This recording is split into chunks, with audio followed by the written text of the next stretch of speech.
Hi friends, welcome to Ranji Cooking and Vlog channel. இன்னைக்கு நம்ம சேனல்ல நம்ம பார்க்க போறது பருப்பு சாதம் எப்படி பண்றதுன்னு தான் பார்க்க போறோம். இதுக்கு தேவையான பொருள் வந்து பாத்தீங்க அப்படினா ஒரு வெங்காயம், 2 தக்காளி, ஒரு 8 பல் பூண்டு, 4 பச்சை மிளகாய் எடுத்துர்க்கேன். இப்போ நம்ம ஒரு குக்கர் எடுத்துக்கலாம். அந்த குக்கர்ல நான் வந்து பாத்தீங்க அப்படினா ஒரு 4 ஸ்பூன் வந்து எண்ணெய் விட்டுக்கிறேன்.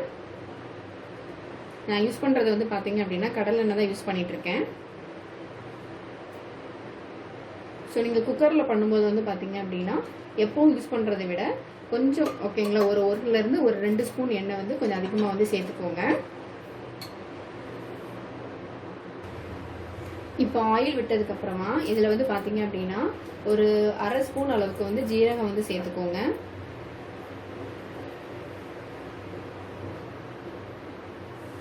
ஸோ இப்போ வந்து பார்த்தீங்க அப்படின்னா சீரகம் வந்து நல்லா வந்து பொரியட்டும்.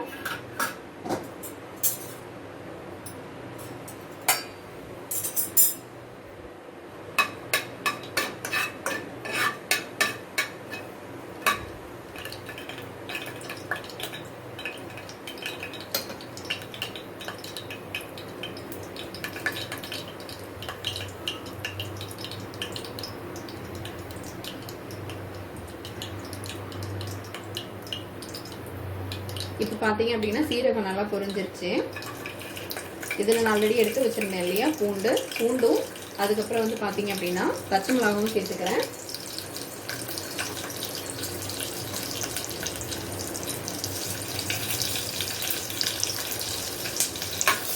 இப்போ வந்து பார்த்தீங்க அப்படின்னா நல்லா வந்து கிளறி விட்டுக்கோங்க.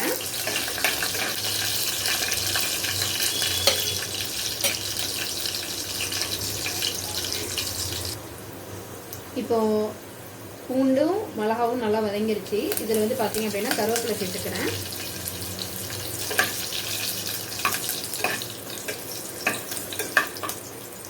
இப்போ கருவேப்பிலை வந்து பார்த்தீங்க அப்படின்னா நல்லா வந்து பொரிஞ்சு வந்துருச்சு இல்லையா? ஸோ இந்த ஸ்டேஜில் நான் ஆல்ரெடி எடுத்து வச்சிருக்க வெங்காயத்தை வந்து சேர்த்துக்கிறேன்.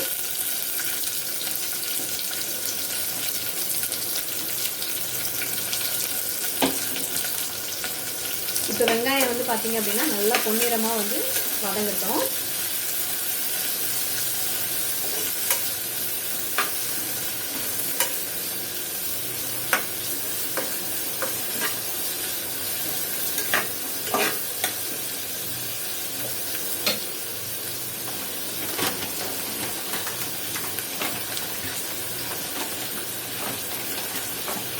இப்போ வெங்காயம் வந்து வதங்கிறதுக்கு கொஞ்சமாக வந்து உப்பு சேர்த்துக்கிறேன். ஏன்னா நீங்கள் உப்பு வந்து சேர்ப்பீங்க அப்படின்னா வெங்காயம் வந்து கொஞ்சம் சீக்கிரமாக வந்து வதங்க ஆரம்பிச்சிடும்.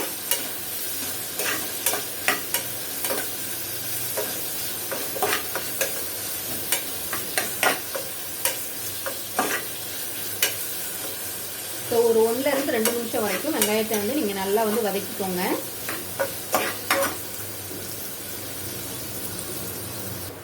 இப்போ வந்து பார்த்தீங்க அப்படின்னா வெங்காயம் வந்து நல்லா வந்து வதங்கிருச்சு. ஸோ இந்த ஸ்டேஜில் நம்ம வந்து தக்காளி வந்து சேர்த்துக்கலாம். ஆல்ரெடி நான் 2 தக்காளி வந்து வெட்டி வச்சுருந்தேன் இல்லையா? அந்த 2 தக்காளியை சேர்த்து நல்லா வந்து வதக்கிக்கலாம்.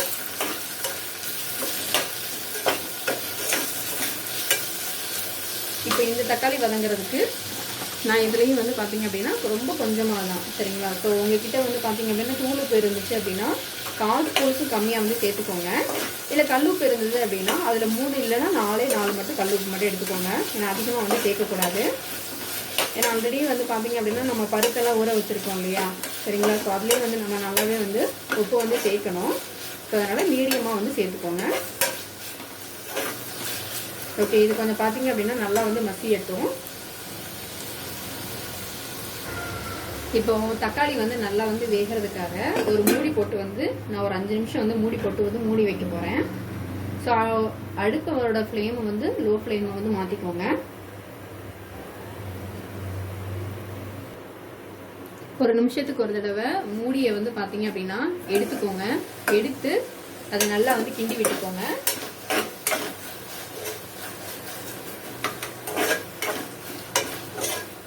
இல்லை அப்படின்னா நமக்கு வந்து பார்த்தீங்க அப்படின்னா அடி பிடிச்சிரும். ஸோ அதனால் நல்லா வந்து கிண்டி விட்டுக்கோங்க.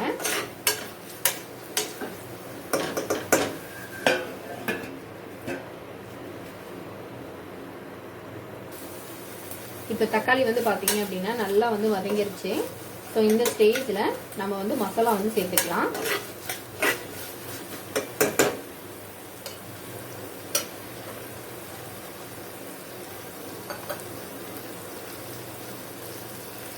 ஒரு ஸ்பூன் வந்து பார்த்தீங்க அப்படின்னா மஞ்சள் தூள் சேர்த்துருக்கேன்.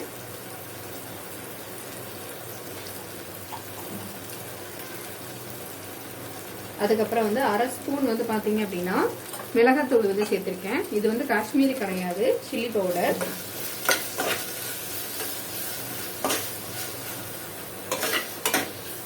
இதை சேர்த்து இதை நீங்கள் நல்லா வந்து பார்த்தீங்க அப்படின்னா வதக்கி விட்டுக்கோங்க.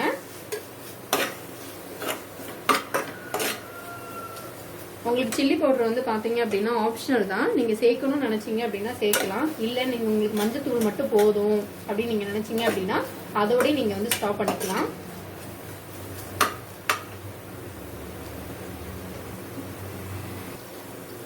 இப்போ மசாலாலாம் பார்த்தீங்க அப்படின்னா நல்லா வந்து வதங்கிருச்சு. ஸோ இப்போ இந்த ஸ்டேஜில் நான் வந்து தண்ணி வந்து சேர்த்துக்கிறேன். நான் வந்து எடுத்துருக்கிறது வந்து பார்த்தீங்க அப்படின்னா அரை கப்பு தான் வந்து ரைஸ் எடுத்திருக்கேன். ஸோ அதனால் ஒரு கப் வந்து தண்ணி ஊற்றுறேன். ஸோ இப்போ வந்து பார்த்தீங்க அப்படின்னா நல்லா வந்து கிளறி விட்டுக்கோங்க.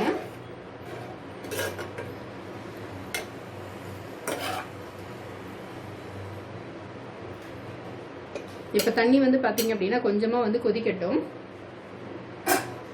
நம்ம ஒரு 2 நிமிஷம் வந்து மூடி போட்டு வந்து மூடி வச்சிடலாம். இப்போ வந்து பார்த்தீங்க அப்படின்னா இன்னொரு கிளாஸ் வந்து தண்ணி சேர்க்குறேன். இது எதுக்காக அப்படின்னா நான் பருப்பு எடுத்திருக்கேன் இல்லையா, அரை கிளாஸு, சரிங்களா? ஸோ அதுக்காக இன்னொரு அரை கிளாஸ், ஓகேங்க, சாரி, ஒரு கிளாஸ் வந்து மொத்தமாக வந்து தண்ணி எடுத்திருக்கேன். இப்போது நம்ம எடுத்து வச்சிருக்க ரைஸையும் பருப்பையும் வந்து உள்ளே வந்து எடுத்துக்கலாம். ஓகே, அதெல்லாம் மொத்தமாக வந்து நான் வந்து ஆட் பண்ணிட்டேன்.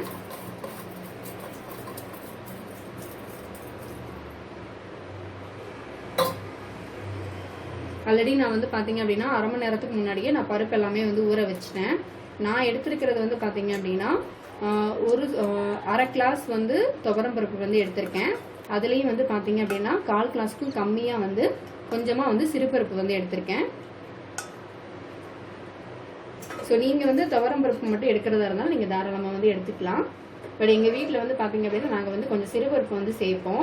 ஸோ அதனால் வந்து சிறுபருப்பு வந்து எடுத்திருக்கேன். ஸோ அது சிறுபருப்பு உங்களுக்கு ஆப்ஷனல் தான். ஸோ இப்போ இந்த ஸ்டேஜில் நீங்கள் உப்பு இருக்கா இல்லை அப்படின்னா உங்களுக்கு கொஞ்சம் வந்து காரம் உங்களுக்கு வேணும் அப்படின்னாலும் இந்த ஸ்டேஜில் நீங்கள் தாராளமாக வந்து சேர்த்துக்கலாம். சேர்த்து நீங்கள் வந்து பார்த்தீங்க அப்படின்னா ஒரு கொதி வர வரைக்கும் நீங்கள் நல்லா வந்து விட்டுருங்க. இப்போ வந்து பார்த்தீங்க அப்படின்னா நான் உங்களுக்கு அரிசியும் பருப்பும் வந்து எவ்வளோதுக்கு நான் உங்களுக்கு மெஷர்மெண்ட் வந்து சொல்கிறேன், ஞாபகம் வச்சுக்கோங்க. இந்த கிளாஸ் அளவுக்கு, ஓகேங்களா? நீங்கள் எந்த கிளாஸாக இருந்தாலும் பரவாயில்ல, இல்லை அப்படின்னா ஒரு கிண்ணோ, ஓகேங்களா? ஸோ உங்கள் வீட்டில் நீங்கள் என்னது யூஸ் பண்ணாலும் எதுனாலும் ஓகே தான். பட் எதில் நீங்கள் ரைஸ் எடுத்தாலும் இப்போ வந்து பார்த்தீங்க அப்படின்னா நான் வந்து எடுக்கிறது வந்து இந்த ஒரு சின்ன கிளாஸில் வந்து எடுத்திருக்கேன், சரிங்களா? ஸோ இந்த சின்ன கிளாஸில் நான் உங்களுக்கு ஃபுல்லாக ரைஸ் எடுத்திருக்கேன் அப்படின்னா நீங்கள் மேக்ஸிமம் வந்து 1லேருந்து 1.5 இதுக்கு வந்து பார்த்தீங்க அப்படின்னா நீங்கள் தண்ணி வந்து விடணும், சரிங்களா? இப்போ நீங்கள் பருப்பு வந்து பார்த்தீங்க அப்படின்னா அரை கப் எடுத்துருக்கீங்க, இல்லைன்னா 3/4 கப் எடுத்துருக்கீங்க அப்படின்னா அதுக்கு வந்து பார்த்தீங்க அப்படின்னா அப்படியே வந்து சேம் வந்து 1லேருந்து 1.5 மட்டும் நீங்கள் தண்ணி வந்து விட்டால் போதும், சரிங்களா? ஏன்னா அரிசியும் பருப்பையும் வந்து நம்ம நார்மல் வந்து ஒன்றா தான் வேக வைக்கிறோம் இல்லையா? ஸோ அதனால் வந்து நீங்கள் மேக்ஸிமம் வந்து நான் வந்து எடுத்துருக்கிறது வந்து அரை கிளாஸ் தான் ரைஸ் வந்து எடுத்திருக்கேன், சரிங்களா? ஸோ டோட்டலாக சேர்த்து நான் வந்து விட்டுருக்கிறது 2 கிளாஸ் தான் தண்ணி வந்து விட்டுருக்கேன், சரிங்களா? ஸோ எதாக இருந்தாலுமே வந்து தண்ணி வந்து பார்த்தீங்க அப்படின்னா நீங்கள் கொஞ்சம் சேர்க்கறதுலேருந்து எப்போவுமே கொஞ்சம் வந்து கூடவே சேருங்க, கம்மியாக வந்து சேர்க்காதீங்க. ஏன்னா கூட வந்து சேர்த்திங்க அப்படின்னா கொஞ்சம் நேரம் விட்டோம் அப்படின்னா சாப்பாடு வந்து உதிரி உதிரியாக மாறிடும். அதுக்காக நிறைய தண்ணி சேர்த்துறாதீங்க. 1லேருந்து 1.5 மட்டும் எப்போவுமே சேருங்க, சரிங்களா? இப்போ 2 இது எடுக்கிறீங்க அப்படின்னா 3 கிளாஸ் வந்து சேர்க்கணும். ஸோ மறந்துடாதீங்க. ஓகே, இப்போ பருப்பு அரிசியும் நல்லா வந்து கொதிக்க ஆரம்பிச்சிருச்சு. ஸோ இதனால் இந்த ஸ்டேஜில் நான் வந்து பார்த்தீங்க அப்படின்னா விசில் வந்து போட்டுடுறேன். நீங்கள் மீடியம் ஃப்ளேமில் வைக்கிறதா இருந்துச்சு அப்படின்னா 2 விசில் வைங்க.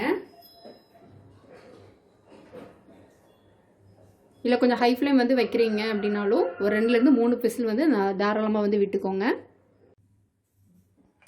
ஓகே, இப்போ வந்து பார்த்தீங்க அப்படின்னா விசில் வந்து போயிடுச்சு. இப்போ நம்ம வந்து ஓப்பன் பண்ணி பார்க்கலாம். இப்போ சாதா வந்து பார்த்தீங்க அப்படின்னா நல்லாவே வந்து வெந்து வந்துருச்சு.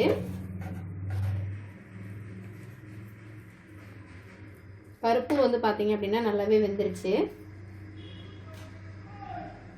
ஓகே ஃப்ரெண்ட்ஸ், இதை நீங்களும் உங்கள் வீட்டில் வந்து ட்ரை பண்ணி பாருங்கள். ட்ரை பண்ணி பார்த்துட்டு பிடிச்சிருந்துச்சு அப்படின்னா ரஞ்சி குக்கிங் சேனலை சப்ஸ்கிரைப் பண்ணுங்கள். தேங்க்யூ.